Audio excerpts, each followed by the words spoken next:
oferece... Eu tinha vizinhos lá na China, no primeiro ano que eu morei, o apartamento, assim, o cara me viu, vem cá, senta aqui, cerveja, toma, come aí alguma coisa. Na China, Na não China. era em Taiwan, na China Não, continental. na China continental. Esse ano que eu tava agora em Hangzhou, primeiro ano que eu tava em Hangzhou, a gente morava, o pessoal começava a fazer amizade, tava sempre chamando pra ir na casa de alguém fazer churrasco. Aí um dia eu cheguei meia-noite, assim, da festa, o pessoal tava sentado na rua, muito esquema Brasil. Tem um carrinho de espetinho na esquina, que fica a madrugada vendendo espetinho pra todo mundo.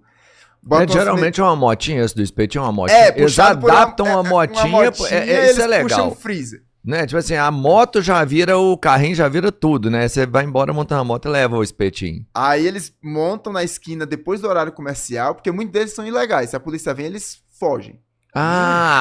Igual a 25 ali, ó. Igual, eles botam... Ó a cana! Eles normalmente montam depois das 10 ali, 8 da noite, acabou o horário comercial, botam as mesinhas, banco, e aí o pessoal senta, toma cervejinha, fica de papo muito parecido com o Brasil. E é isso, eles viam a gente descendo assim, senta aqui, vamos bater um papo, e começa a perguntar coisa. Tem gente que quer saber, fala de política e fala de língua, tem gente que quer aprender, quer treinar o inglês deles, tem gente que quer convidar para conhecer outras coisas, apresenta amigo, e esse aqui é do Brasil, fala aqui com ele, o chinês dele é melhor que o seu, e tira onda. Eles falam assim... Bom, você quer ver, a gente tava... não, mas aí já foi, acho que foi em Hong Kong já, cara. Foi. A gente tava em Hong Kong, e eu tava sentado com a galera, a gente foi pedir um lanche lá, e a gente tava conversando. E aí o cara da mesa do lado já falou assim, brasileiro. Aí... Sim, e ele falou assim, eu falo brasileiro pouco e tal, e começou a conversar com a gente, e aí ele era de Macau. Aí ele virou e falou assim, eu falei, pô, você é daqui? Ele falou assim, não, eu sou de Macau, lá a gente fala português, fala lá, eu falo pouco, mas eu falava até bem. Ele falou assim, meu amigo chegando aqui, ele fala português, bom, ele vai chegar, conversa vocês, espera pra você ver. O cara já tava com um suco assim, catou um suco de litro, né, eu tava com ele mais um. Ele pôs o suco na mesa. Toma suco, esse é bom. Suco, esse é bom. Deu suco, ficou conversando com a gente um tempão. É o que você falou, tipo assim. Mas esse Hong Kong é uma realidade um pouco diferente da China. Aí a China né? é assim também. Entendeu? Talvez um pouco diferente, é o que a gente percebeu, que tem uma pequena diferença de um pro outro. Mas em tese, a gente imaginando a China uma só, da galera ver uma coisa e interagir mesmo, sabe? Tipo assim, total. Você sabe que por conta da Revolução Chinesa, né, Mao Zedong e tudo, essa briga com Chiang Kai-shek, expulsão para Taiwan, o brasileiro ele tem a impressão que a China virou uma ditadura. Né? Inclusive até teve um comentário aqui que China é uma ditadura e tal. Qual que é a percepção do chinês, assim? A gente sabe que o governo lá é sério, né? Tem coisas que não podem, tem leis que estão lá para ser respeitadas, né? Mas qual que é a impressão que você tem do chinês, assim, como brasileiro? Você acha que o chinês, ele percebe que ele mora numa ditadura, coisa do tipo? Taiwan tem essa visão. Primeiro, eu vou falar de Taiwan, que Taiwan tem essa visão de ditadura da China. Esse mesmo terror que as pessoas... Quando Taiwan acredita nisso da China. Eles morrem de... Tem gente que morou na China, por exemplo, no período da pandemia. Aí o pessoal diz lá, foi o governo controlador que trancou todo mundo em casa. Então, Taiwan tem essa visão que o Ocidente tem da China, mas não todo mundo, porque tem muita gente que já trabalha na China, porque muita empresa taiwanesa, a planta da fábrica está na China continental. Então, tem muito taiwanês que trabalha na China lá e vê que a vida é de boa. Não, tá bom, assim, não tem problema nenhum. Mas... Fui lá pra China, trabalhei só 8 horas, não trabalhei 20 horas, não. E tem uma galera que tem essa percepção em Taiwan até hoje, sobre a China ser uma ditadura. Os chineses, eles já não se veem como uma ditadura. Isso daí não tem dúvidas. Só que, eu estava até comentando num post lá do Elia Jabu, que ele estava explicando no podcast sobre a ditadura, e eu falei assim, tem uma coisa que na Constituição chinesa está escrito a palavra ditadura. Só que é um conceito que a gente não... Um ocidental dificilmente vai compreender. Uma pessoa que está pela influência do Ocidente. Que assim, está escrito lá, A China é uma ditadura democrática.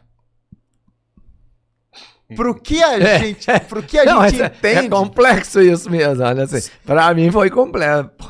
Porque tipo, tu vai no site oficial do governo chinês, lá tem a versão da constituição deles em mandarim e tem a versão em inglês. Se você olhar na versão em inglês, tá lá, dictatorship. Né? É ditadura democrática. Só que qual é a questão?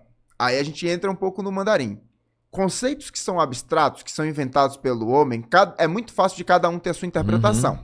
Se eu pergunto pra você, Rodrigo, Robertinho, o que é água? Você vai me mostrar, água é isso aqui. Não tem dúvida do que é água.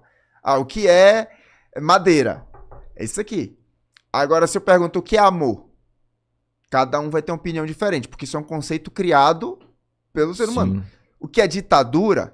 Não é um objeto. Não é uma coisa palpável. Então, cada pessoa vai ter uma ideia diferente do que seria ditadura. Para algumas pessoas, votar em 4... Não poder votar em 4 em 4 anos já considera ditadura.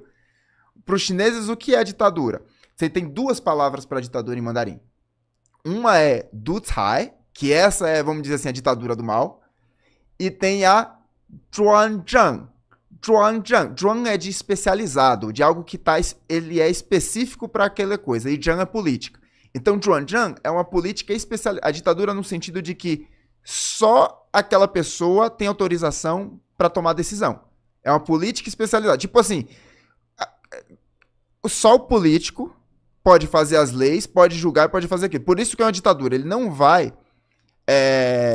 abrir... Não vai ter participação indireta de outras entidades. Pessoas, de outras entidades. E por que é democrática? Porque eles escutam o povo e tem a participação popular. Entendi. Então, essa é a ditadura democrática. Nesse contexto, até a medicina é uma ditadura, porque só médico pode fazer cirurgia. Por que advogado não pode fazer cirurgia? Porque não é especializado. Porque não é especializado. A gente tem um monopólio de quem pode trabalhar com cirurgia. Então, na China, você tem um conceito de que é uma ditadura porque só o Partido Comunista dá a voz final. Tem 9 partidos na China, e eles representam as vontades, mas assim, só uma instituição especializada e autorizada pela Constituição dá. E ela é democrática porque o povo participa.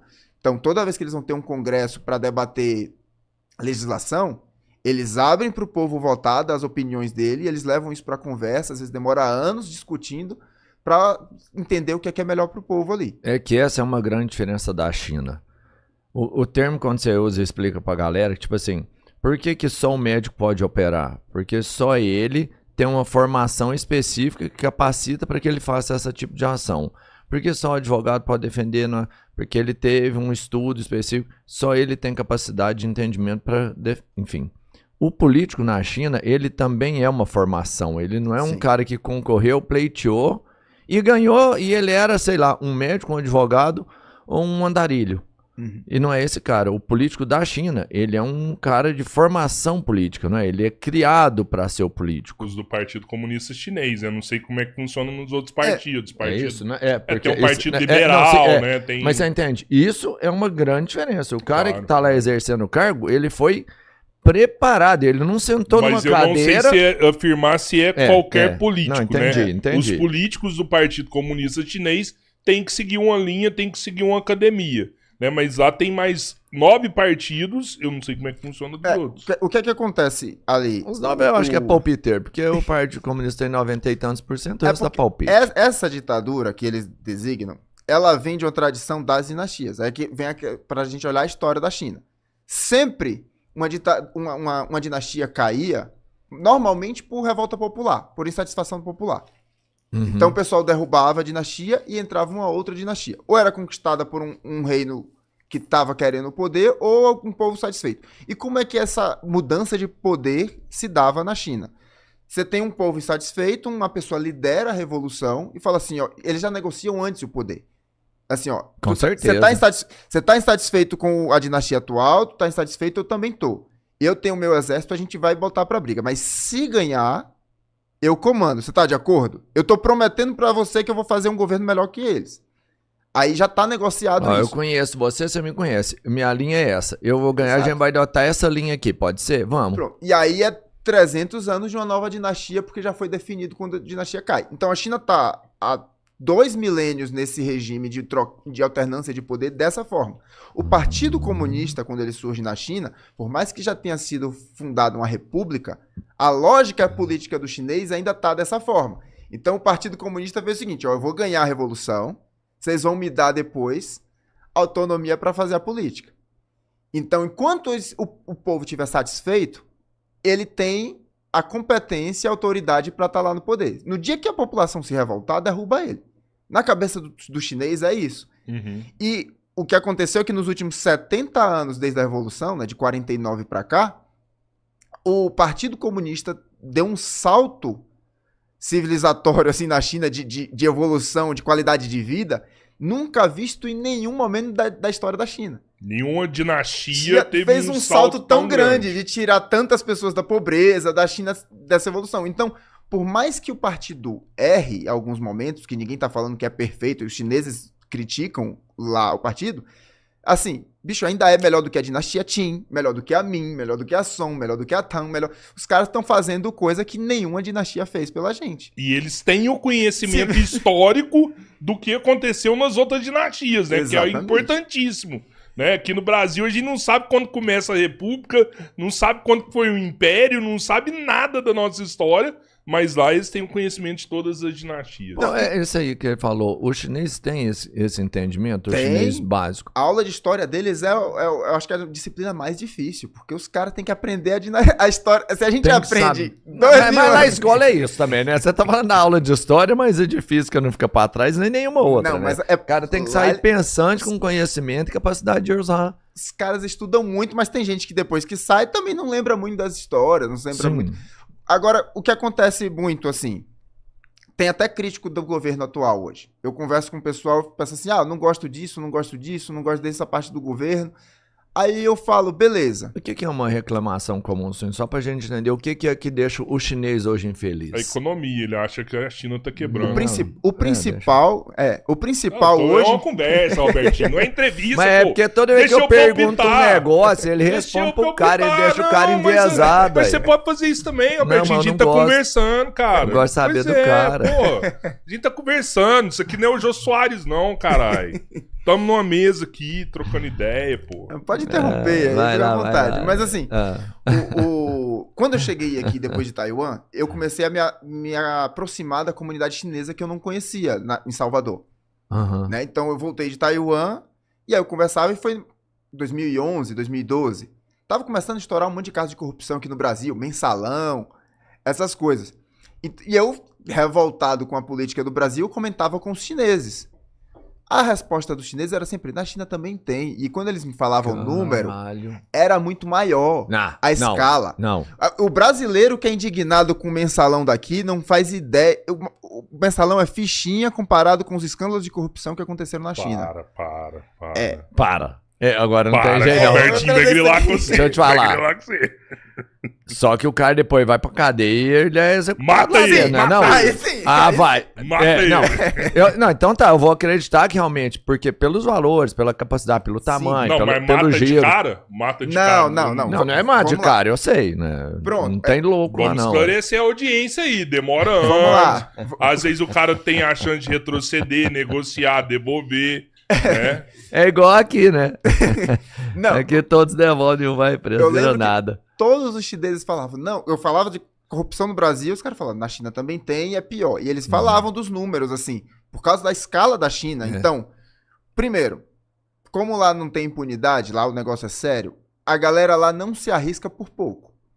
Então, primeira coisa assim, uns milhãozinho não vale a pena. Boa, então a escala já vai maior. Primeiro você tá falando uma população de 7 vezes a população do Brasil, com economia que está muito mais aquecida do que a do Brasil, então o dinheiro rola solto lá, as políticas públicas, tipo, o trem-bala é injeção de dinheiro público. Muito. Quase tudo lá é injeção de dinheiro público, né? Então rola muita corrupção nesse meio. E os chineses, quando falavam dos números, eu falava assim, pô, não é possível. Mas é isso.